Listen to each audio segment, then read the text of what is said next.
Që do të thotë se është e arsyeshme që ju, si BDI, të merrni pjesë në këtë takim. Jo, vetëm që të qartësohemi. A është e nevojshme në këto rrethana? A është e nevojshme dhe a është e arsyeshme për të marrë pjesë? A është e nevojshme të diskutohet për çështje të cilat janë me rëndësi thelbësore për shtetin dhe qytetarët? Unë mendoj se po.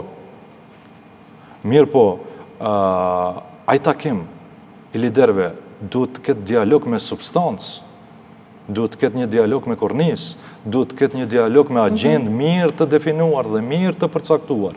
Edhe jo një takim sa për një fotografi dhe për disa pamje të cilët do të shkojnë në lajmet e ditës. Mirë, atëherë po ju Prandaj dilemat janë në këtë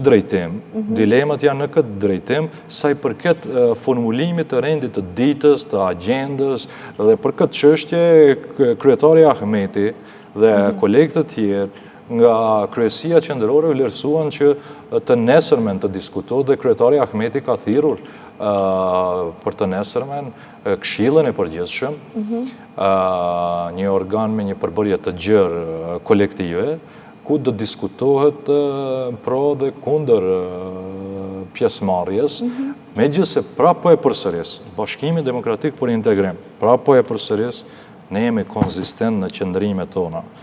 Ne mendojmë se vetëm me një dialog të shëndosh mund të krijojmë një konsenzus për çështje të cilat presin për t'u adresuar.